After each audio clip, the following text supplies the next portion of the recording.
All right, welcome back. It is that time again for another complete set presentation. I'm doing this one because actually Topps Heritage is going to be coming out later this month, and they're going to be featuring the 1974 Topps design. So this is the 1974 Topps complete set. Here is the basic card design right in front of you. Here's a copy of a Dave Winfield rookie card. He's the only Hall of Fame rookie card in the set. As you can see, it's a basic design here with white borders, very common during the 1970s for Topps, with a little banner on top listing their team name, listing their actually where they're located, followed by their team name below, their position next to it, and obviously the name on the front of the card.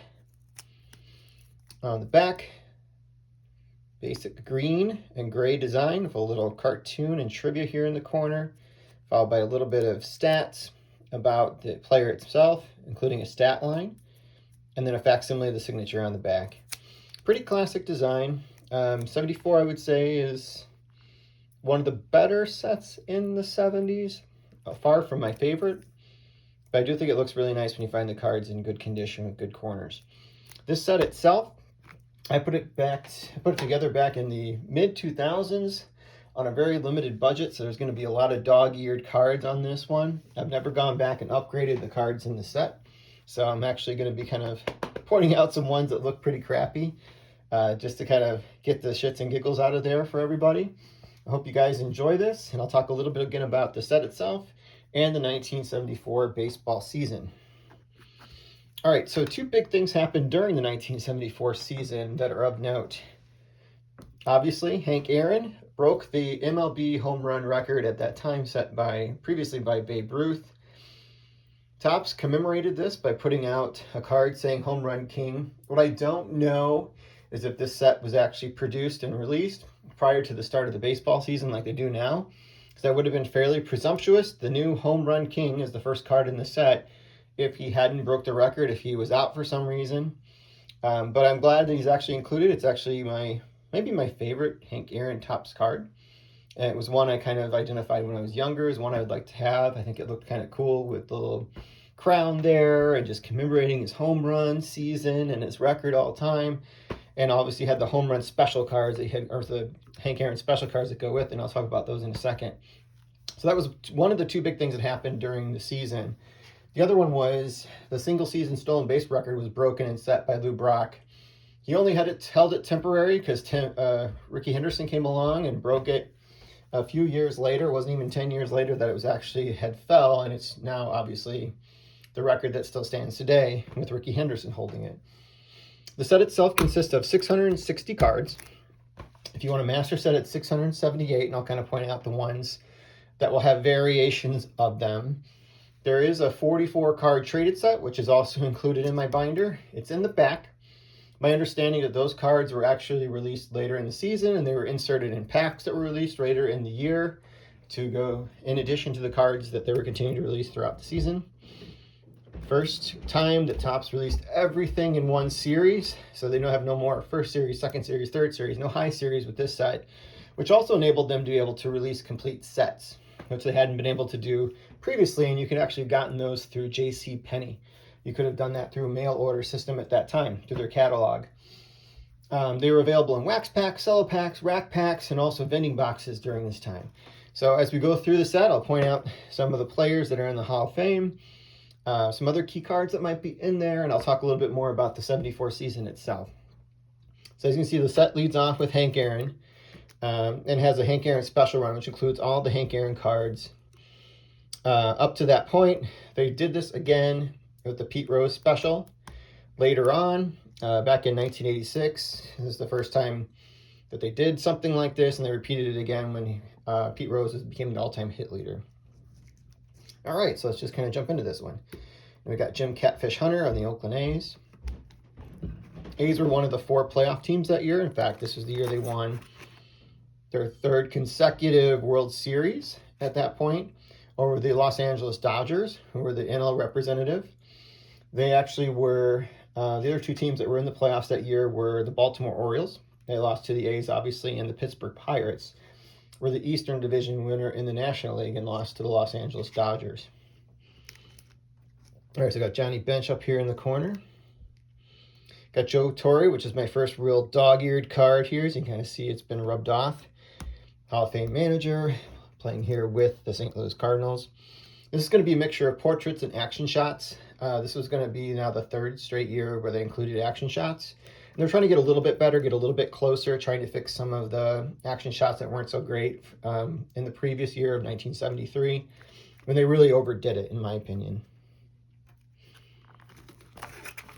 Nolan Ryan, one of the key cards in the set itself. Pretty much any set in the 70s that has Nolan Ryan, it's going to be a key card. Here's where you start to see some of the 1970s good colorful uniforms. The powder blue uniforms really start to kind of like stand out. You start seeing those like in the early 70s with this set in particular. Kind of a mixture of stuff still from like the late 60 design mixed with the 1970 designs. You see a little bit of both in this set here. Phil Niekro. And the manager cards also have players listed on here that were the coaches. So you might have a Hall of Fame coach that's on the card with the manager that may not be in the Hall of Fame itself. Gaylord Perry. Jim Palmer.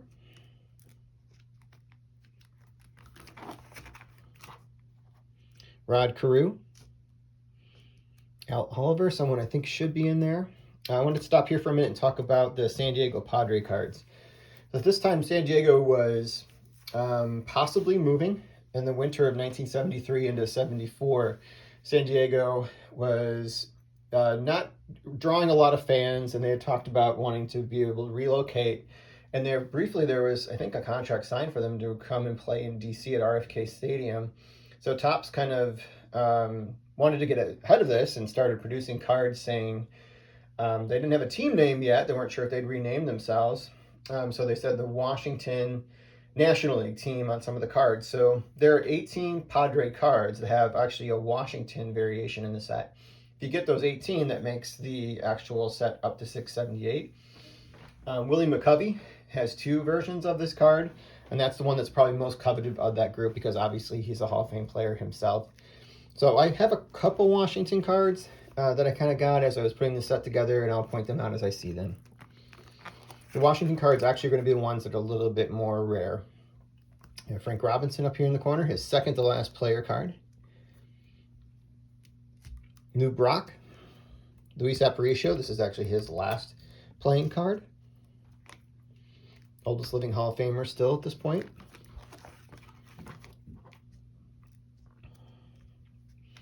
Dick Allen, not in the Hall of Fame, but I think a lot of us would probably like to see that are White Sox fans and probably Philadelphia Philly fans. Mike Marshall, I'll stop here for a minute too. So Mike Marshall was actually the Cy Young Award winner that year. We'd already saw the American League Cy Young Award winner, and that was Catfish Hunter. So he and Jim Catfish Hunter were the Cy Youngs for that season. The Rookie of the Years, I'll kind of try and find them as when I see them in here, but we have for the National League, we had Bake McBride, who played for the Cardinals at that point, and then Mike Hardgrove, who was playing for the Cleveland Indians. The MVPs actually are not guys that are in the Hall of Fame presently, even though one might get in at some point. And we got Tom Seaver down here in the bottom. Orlando Cepeda. I believe that might be his last card, if I'm not mistaken. Joe Morgan. Ferguson Jenkins. Steve Carlton. Here's another great dog-eared card of Del Crandall. It's in the corner there. Burt Bryleven. Pop Stargell up here in the corner. Carlton Fisk. There's still a few of those action shots where, you know, just that's the best they could do with the cameras at the time, but it's really kind of hard to see the image. In here you can see there's a lot going on because you can't really decipher him very clearly from the background or the fans. But there's Pudge. Billy Williams.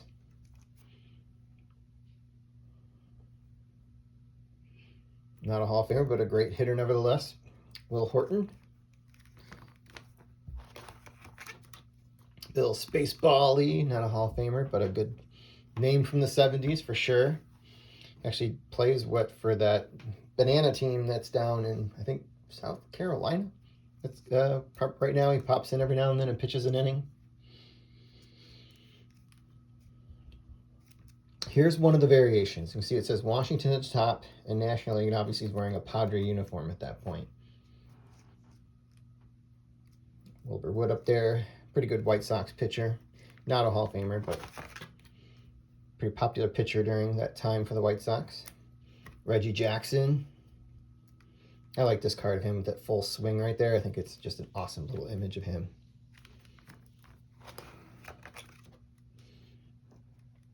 Love Alston, also with Tommy Lasorda on there.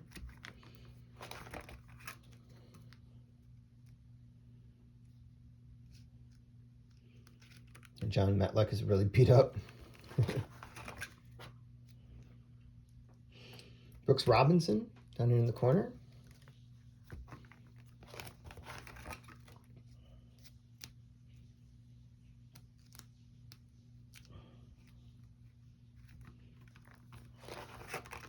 Here's another one of the variations. I think I have two, and that's the second one, is Randy Jones, Washington National League. You have Yogi Berra as a coach. Obviously took over for the Mets after the passing of Gil Hodges, unfortunately.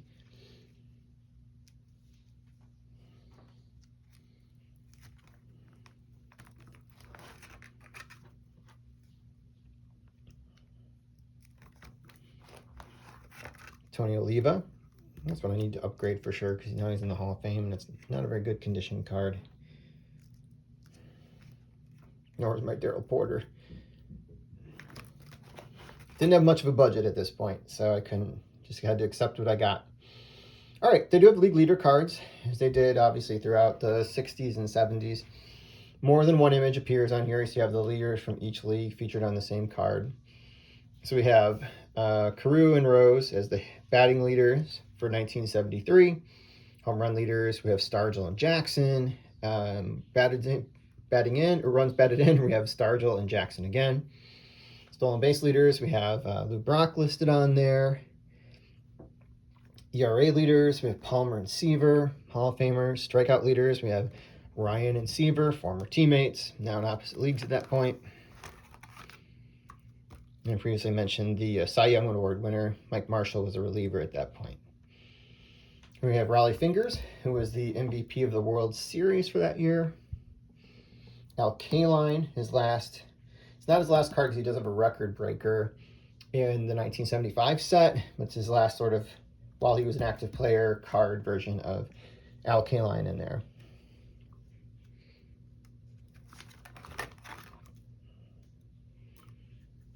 Don Sutton.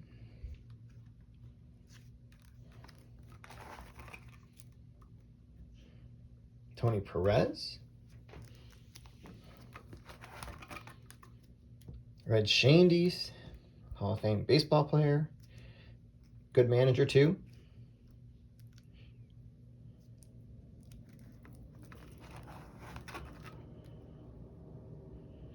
William McCovey. Dave Parker, probably the next big rookie in this set. Probably someone that may eventually get in the Hall of Fame. I wish he will. Ted Simmons, Hall of Fame catcher.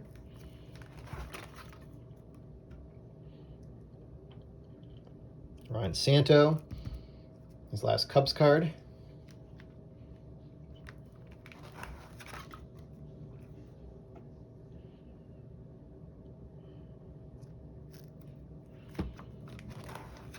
Carl Yastrzemski, up here in the corner. On the same page, we also have Mike Schmidt. This is his first card of just him. Makes it a little bit more collectible. No mustache, too. He's the only one. I don't remember if he has a mustache or not in his 73 card. I don't think he does. So it may be his second card.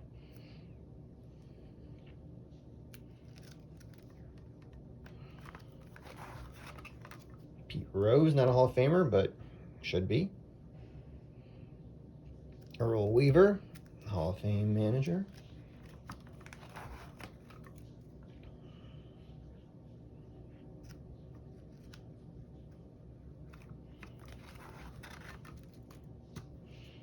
Jim Perry, Catfish Hunter's brother. Also had a very good career himself. Dusty Baker, probably someone eventually might get in as a manager. Sparky Anderson. Juan Marichal. And then we have the All-Star subset, which you have the starting player from each league in the All-Star game from 1973. So we have Fisk and Bench, definitely the best catchers of that era. Well, I guess Thurman Munson has some place on that list too. We have Hank Aaron, Joe Morgan, Rod Carew. Great players right there. The backs make a puzzle for the All-Star game cards, in case you didn't know that. And we have Brooks Robinson, Ron Santo, and Pete Rose. Mentioned him briefly. Billy Williams and Reggie Jackson. They both had great seasons that year. And then Jim Catfish Hunter. And speaking of Thurman Munson, there he is. I think he needs to get in as well. And most fans probably agree with that too. We got Bob Gibson.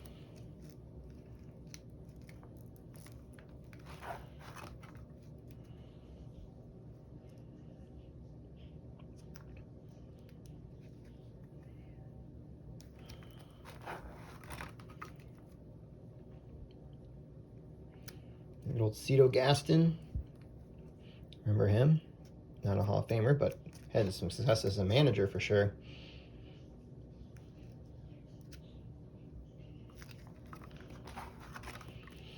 So I haven't seen the guys yet. They'll pop up though, but your MVPs for 1973 were Jeff Burroughs from the Texas Rangers, which I think might have been their first MVP from the Rangers. Obviously that was the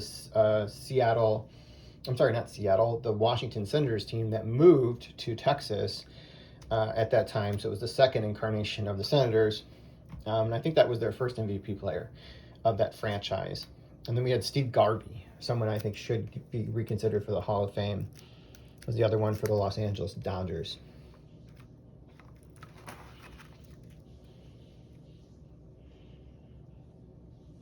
Good old Billy Martin up there. Love that one. Just bounced around from team to team.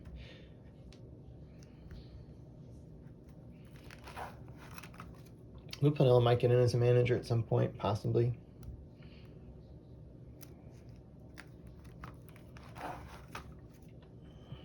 Harmon Killebrew.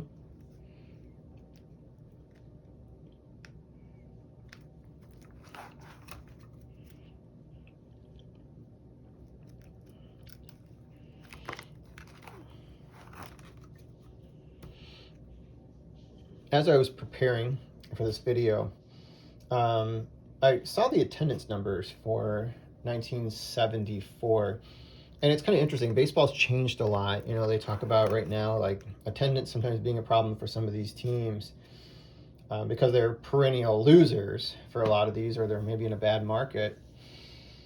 But it was really hard to kind of read the attendance figures at this time. You could see at the top, you have the Dodgers, the Reds, the Cardinals, the Phillies, the Mets, and who were like playoff teams often during this era, and they were the top teams. But the Dodgers, who drew just over 2,600,000, there was only one other team that drew over 2 million at this time, which now you're talking about the attendances being like more like 3 million or more for some of the top teams, which I thought was probably pretty interesting.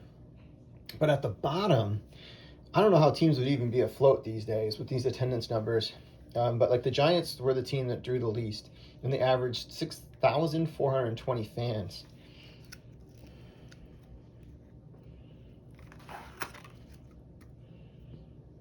Jim Cott, now a Hall of Famer. Going to see him next weekend to get his autograph.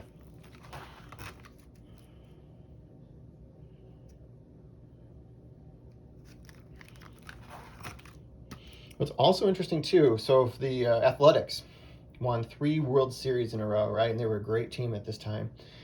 But their average attendance during that season where they won 90 games was just over 10,000. It was 10,441. So it didn't really matter if they were winning. They still weren't drawing. The Orioles, who were the other team in the American League that made the playoffs, only averaged just under 12,000 a game, and they won 91 games. The Twins, who won 82 games and were in the playoffs a lot earlier part of that decade, We're averaging just over 8,000 a game. So like baseball's really changed. Dave Winfield again, rookie card.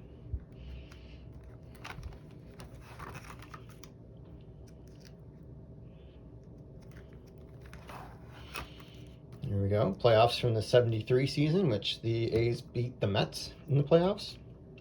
The cool part about that is you do get to see not only a Reggie Jackson card, but you get the last card of Willie Mays in a Mets uniform there.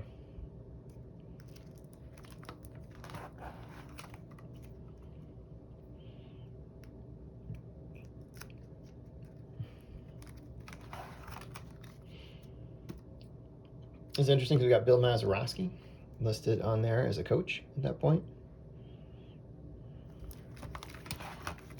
All right.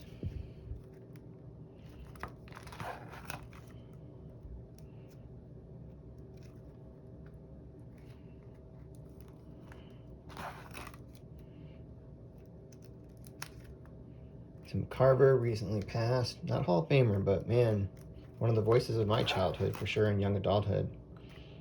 Always on the World Series broadcasts. Larry Doby was on a coaching staff with the Montreal Expos at that point. Hall of Fame player. Went on to coach the White Sox shortly thereafter. Manage, I should say. Goose Gossage, still with the White Sox at that point.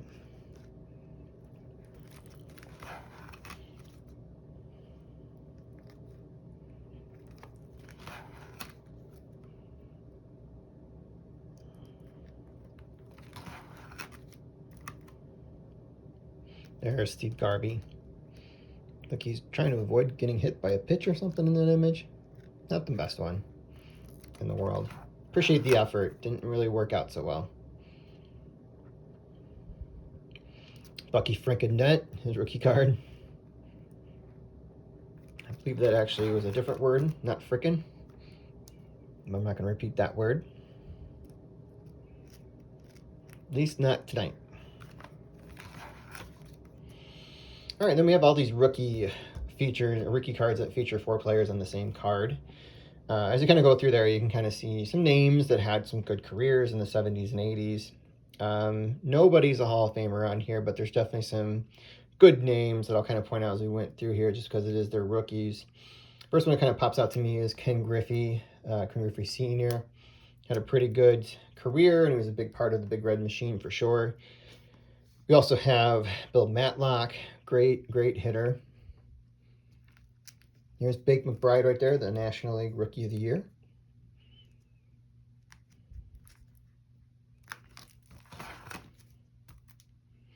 Frank White, maybe at some point might be considered for the Hall of Fame. Frank Tanana, crafty left-hander for many years. Actually, he was the winning pitcher at the very first game of the new Comiskey Park, a game that I attended with my dad, and where the Tigers just beat the crap out of the White Sox that day.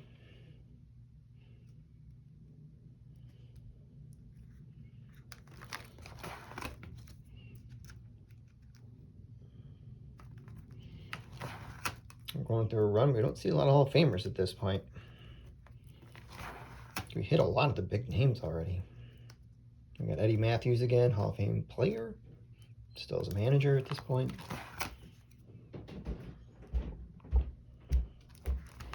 George Foster, big hitter, man.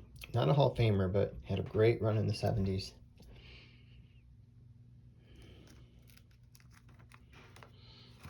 All right, and then here we finish actually the base set.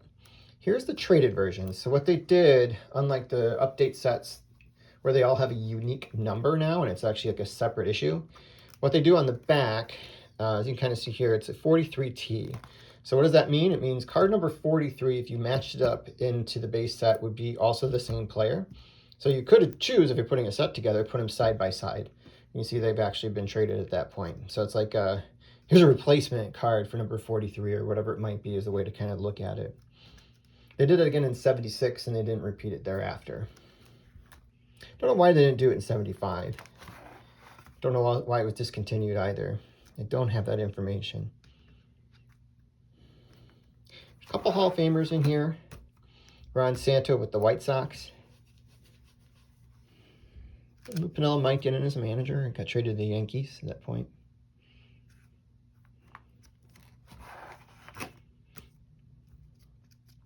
Juan Marichal, which actually is his last card, is this traded version.